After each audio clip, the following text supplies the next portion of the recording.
দর্শক এই মুহূর্তে এখন পর্যন্ত একটি মাত্র পত্রিকায় আমার হাতে এসে পৌঁছেছে সময়ের আলো পত্রিকা এবং সেটি দিয়ে আমরা শুরু করতে চাই। পত্রিকাটি প্রধান যে শিরোনাম করেছে ইরান বনাম ইসরায়েলি যে সংঘাত চলছে সেটিকে গুরুত্ব দিয়ে প্রধান শিরোনাম করেছে আমরা দেখতে পাচ্ছি। তীব্র হামলায় উত্তেজনা তুঙ্গে এবং প্রথমে একটি ছবি ছাপিয়েছে, দেখা যাচ্ছে ইসরায়েলের বীরশেভা ইরানের ক্ষেপণাস্ত্র হামলায় গতকাল একটি টেকনোলজি পার্কে আগুন ছড়িয়ে পড়ে এবং তারই একটি ছবি কিন্তু প্রথমেই ছাপিয়েছে। আসলে এটি কিন্তু একটি ধ্বংসযজ্ঞের ছবি, যে 7 দিন পেরিয়ে 8 দিন চলছে এবং 8 দিনের মাথায় গতকাল যে পবিত্র জুম্মা দিন ছিল, জুম্মা শেষ করে কিন্তু আসলে দেশের ইরানে কিন্তু ইরান থেকে কিন্তু গতকালও রীতিমতো ইসরায়েলে চালিয়েছে ক্ষেপণাস্ত্র এবং সে হামলায় কিন্তু একটি টেকনোলজি পার্কে আগুন ধরেছে এবং সেই টেকনোলজি পার্কে যে আগুনের ধ্বংসযজ্ঞ সেটি বেশ ব্যাপকভাবে দেখা যাচ্ছে। ইরানের ছোড়া 25 ক্ষেপণাস্ত্রের হাইফা, বীরশেভা ও জেরুজালেমে ব্যাপক ক্ষয়ক্ষতি, 60টিরও বেশি যুদ্ধবিমান দিয়ে হামলা চালিয়েছে ইসরায়েল। তারই পাশে আছে ইরানে ইসরায়েলের হামলার প্রতিবাদে ঢাকায় বিক্ষোভ, আরব বিশ্বকে ঐক্যবদ্ধভাবে ইরানের পাশে দাঁড়ানোর আহ্বান।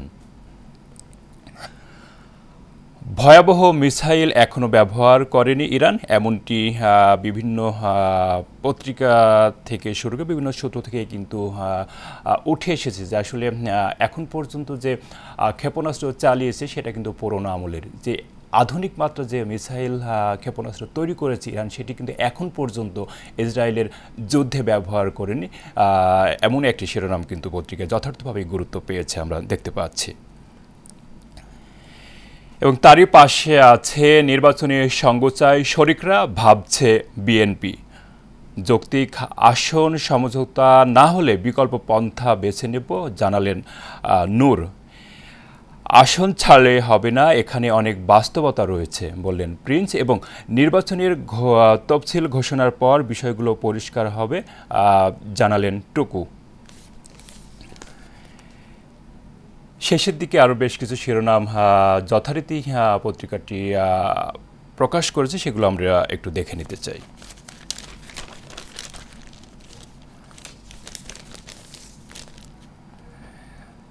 রোববার নিবন্ধনের আবেদন জমা দেবে এনসিপি, দলের সর্বোচ্চ দুবারের বেশি সভাপতি ও সম্পাদক হতে পারবে না এবং তাদের গঠনতন্ত্রে এমনটি উঠে এসেছে। তারই পাশে আছে সাংবাদিক নির্যাতন প্রতিরোধ দিবস আজ, আস্থা অর্জনের চ্যালেঞ্জে দেশের সাংবাদিকতা। চলতি বছর প্রথম 5 মাসে সাংবাদিক নির্যাতনে 172টি ঘটনা ঘটেছে, যা গত বছর এই সময় ছিল 531টি, এমনই একটি তথ্য আমরা দেখতে পাচ্ছি শিরোনাম আকারে।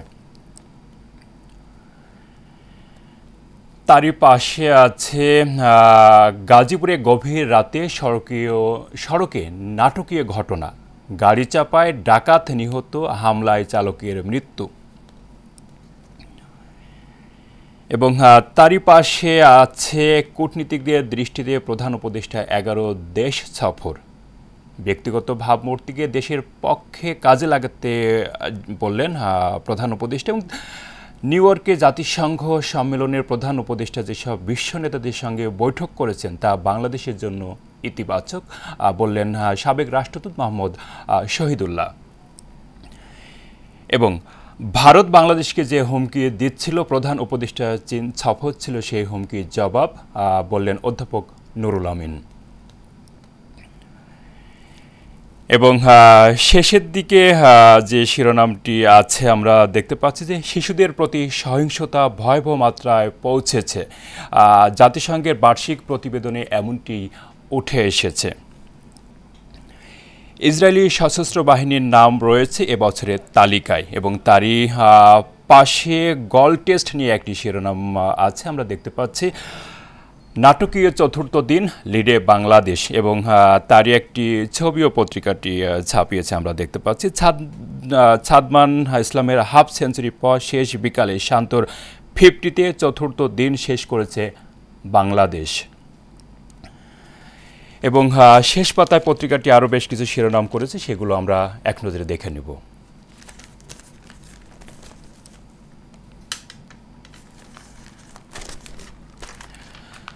বৃষ্টির দোহাই দিয়ে চালের দাম বাড়ালেন ব্যবসায়ীরা। মিলগেটে বস্তাপত্তি দাম 250 টাকা পর্যন্ত বেড়েছে। মাংসের বাজার চড়া এবং মাছের বাজারে ঊর্ধ্বগতি।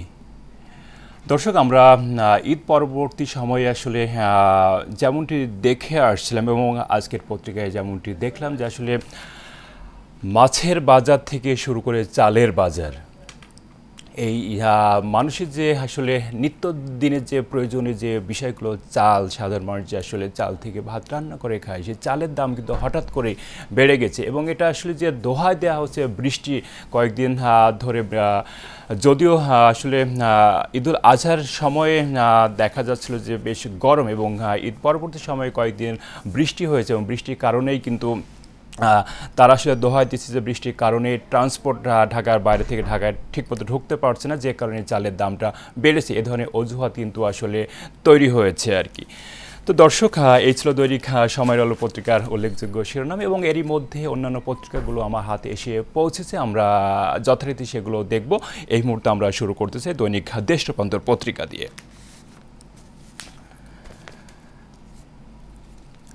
পত্রিকাটি লাল কালি দিয়ে প্রধান যে শিরোনামটি করেছে আমরা দেখতে পাচ্ছি, শর্তে আলোচনায় রাজি ইরান।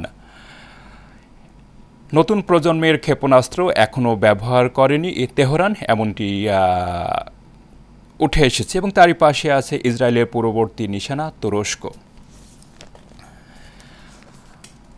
আরও আছে অন্যান্য শিরোনামের মাঝে, গণ অভ্যুত্থান দিবসে দেশে থাকতে চান তারেক রহমান। বিদ্যুতে 25,000 কোটির ভর্তুকি সমন্বয়ের চিন্তা।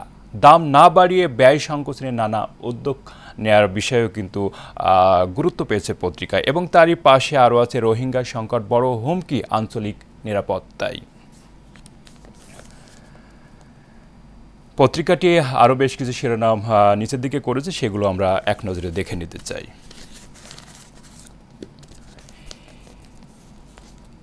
বিদেশি আশ্রয় প্রার্থী বেড়েছে 32,000। রাজনৈতিক আশ্রয় চাওয়া বাংলাদেশের একটি তালিকাও কিন্তু পত্রিকাটি ছাপিয়েছে, আমরা দেখতে পাচ্ছি। এবং হাইড্রোগ্রাফিক তথ্য ভাণ্ডার গড়তে হবে বললেন প্রধান উপদেষ্টা। এবং একই শিরোনাম, এনসিপির নিবন্ধনের আবেদন আগামীকাল, 4 নেতার পদত্যাগ। এবং তারই পাশে যে শিরোনামটি আছে আমরা দেখতে পাচ্ছি, 4 প্রকল্পে $130 কোটি ঋণ দেবে এডিবি।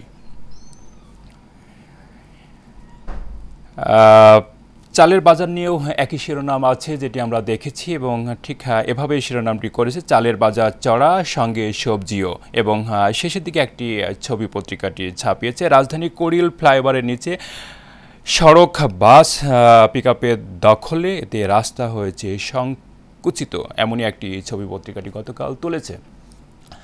দর্শক, আসলে নিচে যে ছবিটি আমরা আসলে দেখতে পাচ্ছি যে কোরিলের দুপাশ ঘিরেই কিন্তু আসলে বাস টেম্পোর নৈরাজ্য তৈরি হয়েছে এবং নৈরাজ্যের কারণেই কিন্তু সেই রাস্তাটি সংকুচিত হয়েছে, যে কারণে মানুষ সাধারণভাবে চলাচল করতে পারেনি এবং যার ফলশ্রুতিতে কিন্তু রাস্তায় অনেক জ্যামের সৃষ্টি হয়ে থাকে। এই মুহূর্তে আমার হাতে আছে আরও বেশ কিছু জাতীয় দৈনিক পত্রিকা, আমরা সেগুলো এক নজরে দেখে নিতে চাই। এই মুহূর্তে আমার হাতে আছে দৈনিক প্রথম আলো পত্রিকা। পত্রিকাটি যথারীতি ইরান ইসরায়েল সংঘাত নিয়ে প্রধান শিরোনাম করেছে এবং শিরোনামটি এমন, পাল্টাপাল্টি হামলার মধ্যে আলোচনা। এবং তারই একটি ছবি পত্রিকাটি ছাপিয়েছে, আমরা দেখতে পাচ্ছি ইরানের হামলায় ক্ষতিগ্রস্ত হয় ইসরায়েলের একটি ভবন, উদ্ধার কাজ চালাতে সেখানে পৌঁছান জরুরি পরিষেবা কর্মীরা। গতকাল হাইফা শহরে এমনই একটি ছবি তুলেছে এবং সেই ছবিটি যথারীতি পত্রিকাটি গুরুত্ব দিয়েই প্রধান শিরোনামের পাশে ছাপিয়েছে এবং একটি বিশ্লেষণধর্মী শিরোনামও কিন্তু পত্রিকায় প্রাধান্য পেয়েছে, সংকট সমাধানে 2 সপ্তাহে কতটা সফল হবেন ট্রাম্প, এমন একটি বিশ্লেষণধর্মী শিরোনাম পত্রিকায় প্রকাশ পেয়েছে, আমরা দেখতে পাচ্ছি। এবং তারই পাশে আরও আছে 10 বছরে 9,000-এর বেশি মানুষের মৃত্যু, অর্থাৎ ট্রেনে কাটা পড়ে আসলে যে 10 বছরে 9,000 বেশি মানুষের মৃত্যু হয়েছে সে বিষয়টিকে গুরুত্ব দিয়েও কিন্তু পত্রিকাটি একটি শিরোনাম করেছে, যেটি আমরা দেখতে পাচ্ছি, এবং সেখানে কিন্তু 10 বছরের একটি জরিপ কিন্তু প্রকাশ পেয়েছে পত্রিকায়। তারই পাশে গল টেস্ট নিয়ে যে শিরোনাম আছে, জয়ের দিকেই চোখ বাংলাদেশের। পত্রিকাটি শেষের দিকে আরও কিছু শিরোনাম করেছে, সেগুলো আমরা দেখে নিতে চাই। গাজায় ইসরায়েলের হত্যাযজ্ঞ চলছেই, এবং তারই পাশে যে ছবি দেখা যাচ্ছে, যে একটি কান্না জড়িত একটি মায়ের ছবি। মর্গে প্রিয়জনের লাশ, বাইরে অঝরে কাঁদছেন একজন স্বজন। ত্রাণ নিতে গিয়ে ইসরায়েলের সেনাদের নির্বিচার গুলিতে প্রাণ হারাচ্ছেন ফিলিস্তিনিরা। গতকাল গাজার আল ওয়াদা হাসপাতালের সামনে থেকে এমনই একটি ছবি তুলেছে এএফপি, এবং সেই ছবিটি এএফপির সৌজন্যে প্রথম আলো ছাপিয়েছে পত্রিকায়। এবং শেষের দিকে আরেকটি বিশ্লেষণ ধর্মী শিরোনাম আছে, পদ্মা নদীর হক চেয়েছিলেন মাওলানা ভাসানী। গঙ্গার পানি বন্টন, সেটিকে গুরুত্ব দিয়ে আসলে শিরোনামটি, যে পদ্মা নদীর হক চেয়েছিলেন মাওলানা ভাসানী। আসলে এটি একটি বিশ্লেষণ ধর্মী শিরোনাম। দর্শক, এই ছিল পত্রিকাটির প্রধান শিরোনাম। আমরা চলে যাচ্ছি পরের পত্রিকা, দৈনিক বাংলাদেশ প্রতিদিনে।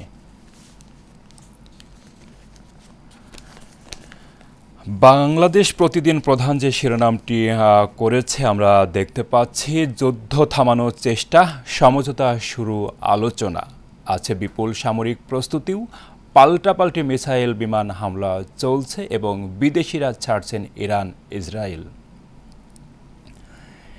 এবং ধ্বংসযজ্ঞের একটি ছবিও শিরোনামের সাথে ছাপিয়েছে, ইরানের হামলায় জ্বলছে ইসরায়েল, এবং এটি একটি ধ্বংসযজ্ঞের ছবি। আসলে বিশ্বজুড়ে বেশ কয়েকটি দেশের সাথে কয়েকটি দেশের কিন্তু আসলে সংঘাত যুদ্ধ চলমান। ইউক্রেন, রাশিয়া, তারপরই ভারত, পাকিস্তান, এবং এখন শুরু হয়েছে ইরান ইসরায়েল। কিন্তু বিশ্ব শান্তি প্রতিষ্ঠায় আসলে যুদ্ধ বন্ধের আহ্বান কিন্তু বিভিন্ন দেশের পক্ষ থেকে কিন্তু জোরালোভাবে উঠে এসেছে। বিশেষ করে গতকাল মুসলিম বিশ্বজুড়ে জুম্মার নামাজ শেষে কিন্তু লাখো লাখো মানুষের বিক্ষোভ ছিল যে যুদ্ধ বন্ধ করতে হবে। যুদ্ধ বন্ধ করলে কিন্তু শান্তি ফিরে আসবে, এবং আলোচনার মাধ্যমে সকল সমস্যার সমাধান হতে পারে। এ ধরনের কথাবার্তাও কিন্তু বিশ্ব নেতা থেকে শুরু করে সাধারণ মানুষের মন থেকে প্রকাশ পেয়েছে। এবং তারই পাশে আছে, চাপ অব্যাহত রাখতে হবে রোহিঙ্গা প্রত্যাবাসনে, তারেক রহমান এমনটি বলেছেন। এবং তারই পাশে আরও আছে, শৃঙ্খলা রক্ষায় কঠোর তারেক রহমান। নিচের দিকে আরও আছে, দেশে তিনি টাকা নিতেন না, বিশ্বজুড়ে সম্পদের পাহাড়, লন্ডনের আরব রজনী নিয়ে 2 পর্বের একটি ধারাবাহিকতা চলছে, এবং সেটির একটি শিরোনাম এভাবেই পত্রিকায় প্রকাশ পেয়েছে। আরও আছে, অনেক বিষয়ে ঐক্য বহুদূর, রাজনীতি নিয়ে এই শিরোনামটি। এবং দিনে দিনে বাড়ছে দেনা, এনসিপির গঠনতন্ত্র, 2 মেয়াদের বেশি সভাপতি সম্পাদক একই পদে থাকতে পারবে না, এটিকে গুরুত্ব দিয়ে পত্রিকাটি শিরোনাম করেছে, এবং আমরা এমনটি দেখতে পাচ্ছি। 187 রানে এগিয়ে বাংলাদেশ। শেষের দিকে বন্যা আতঙ্ক নিয়ে একটি শিরোনাম, ফেনীতে ফের বন্যা আতঙ্ক, আকস্মিক ঢলে তলিয়েছে অনেক এলাকা, বাড়ছে তিস্তার পানীয়। এবং এমন একটি ছবিও পত্রিকাটি ছাপিয়েছে, আমরা দেখতে পাচ্ছি ফেনীতে হঠাৎ তলিয়েছে বিস্তীর্ণ এলাকা, যেখানে দেখা যাচ্ছে যে 2 জন মানুষ আসলে হাঁটু পানিতে নেমে তারা তাদের প্রয়োজনীয় কাজ শেষ করতে বা প্রয়োজনীয় কাজ সারার জন্য এক জায়গা থেকে আরেক জায়গায় যাচ্ছে, এবং তেমনই একটি ছবিও আসলে পত্রিকাটি ছাপিয়েছে, আমরা দেখতে পাচ্ছি। দর্শক, এই ছিল বাংলাদেশ প্রতিদিন পত্রিকার প্রধান শিরোনাম। আমরা চলে যাচ্ছি পরের পত্রিকা, দৈনিক যুগান্তরে। একই শিরোনাম অনেকটাই আসলে ইরান ইসরায়েলের যে সংঘাত যুদ্ধ চলছে সেটিকে গুরুত্ব দিয়ে প্রধান শিরোনাম করেছে যুগান্তর পত্রিকা। ইসরায়েলের আরেক শহর তছনছ, হতাশ নেতানিয়াহু দ্রুত যুদ্ধের মাঠে চান ট্রাম্পকে। ইসরায়েল জুড়ে ৩০,০০০ ভবন ধ্বংস। ইরান ইসরায়েল দুপক্ষকে থামানো এখন কঠিন, বলেন ট্রাম্প। এবং একই সাথে যে ছবিটি ধ্বংসযজ্ঞের একটি ছবি ছাপিয়েছে আমরা দেখতে পাচ্ছি, ইরানের ক্ষেপণাস্ত্র হামলার পর শুক্রবার ইসরায়েলের বীরশেবা শহরে ক্ষতিগ্রস্ত একটি ভবনে ধোঁয়ার কুণ্ডলী দেখা যায় এবং তেমনই একটি ছবিও পত্রিকাটি বেশ গুরুত্ব দিয়েই প্রধান শিরোনামের সাথে সাথে ছাপিয়েছে। তারই পাশে আছে ৩টি নির্বাচন ধ্বংসের অন্যতম কারিগর। ঢাকায় থেকেও অধরা ৩ সিইসি ও ইসিরা। বারিধারায় নিজ বাসায় আছেন কাজী রকিবউদ্দিন। বই লিখে উত্তরায় সময় কাটাচ্ছেন KM নুরুল হুদা। বসুন্ধরায় নিবৃত্তে কাজী হাবিবুল আওয়াল। আরও কিছু শিরোনাম পত্রিকাটি শেষের দিকে করেছে, সেগুলো আমরা দেখে নিতে চাই। তফসিলের আগেই তৃণমূলের মেয়াদ উত্তীর্ণ কমিটি। ফেব্রুয়ারিতে নির্বাচন ধরে ঘর গোছাচ্ছে বিএনপি। সুবিধাভোগী নয়, ত্যাগীদের নিয়ে কমিটি গঠনের নির্দেশ। একই সঙ্গে চলবে নির্বাচনের নানা কর্মকাণ্ড। এবং আরও আছে বিপদে পড়লেই ট্রাম্পের 2 সপ্তাহ। এবং একটি ছবি তার পাশে দেখা যাচ্ছে ইসরায়েলি আগ্রাসনের বিরুদ্ধে শুক্রবার তেহরানে আয়োজিত বিক্ষোভে ইরানের সর্বোচ্চ নেতা আয়াতুল্লাহ আল খামেনির ছবি হাতে এক ব্যক্তি দাঁড়িয়ে আছে এবং ছবিটি বেশ গুরুত্বও পেয়েছে, বিভিন্ন পত্রিকায় কিন্তু ছবিটি এসেছেও। তারই নিচের দিকে যে শিরোনামটি আছে আমরা দেখতে পাচ্ছি, ইসরায়েলের প্রতিরক্ষায় নতুন আতঙ্ক। ইরানের বহুমুখী ক্ষেপণাস্ত্রে দিশেহারা আয়রন ডোম। নতুন প্রজন্মের সর্বাধুনিক ক্ষেপণাস্ত্র এখনও ব্যবহার করেনি তেহরান। ইরানের ক্ষেপণাস্ত্র বিশ্বের সম্মানিতদের আনন্দিত করেছে খামেনি। 7 কিলোমিটার উচ্চতায় বিভক্ত হয়ে প্রায় 20টি ছোট মিউনিশনে পরিণত হয়, যা প্রায় 8 কিলোমিটারের একটি বিস্তৃত এলাকায় ছড়িয়ে পড়ে। তারই পাশে আছে ইসরায়েলের বিরুদ্ধে রুখে দাঁড়ানোর দায়িত্ব সবার। ঢাকা ইরানের রাষ্ট্রদূত মানসুর চাবুসি এমনটি বলেছে। দর্শক, এই ছিল দৈনিক যুগান্তর পত্রিকার প্রধান শিরোনাম। দর্শক, আমরা দেখছিলাম আসলে দেশের শীর্ষস্থানীয় সকল পত্রিকার প্রধান শিরোনাম। বিভিন্ন শিরোনামের মাঝেই বিভিন্ন পত্রিকায় কিন্তু চলমান কিছু বিষয় কিন্তু সকল পত্রিকায় উঠে এসেছে। তার মধ্যে তেহরান এবং ইরানের যে তেহরান ইসরায়েলের যে যুদ্ধটা আসলে চলছে, সেটি কিন্তু সকল পত্রিকার প্রধান শিরোনাম হিসাবে প্রাধান্য পেয়েছে। এবং তারই পাশে অন্যান্য আরও বেশ কিছু শিরোনাম আছে, সেগুলো আমরা দেখেছি।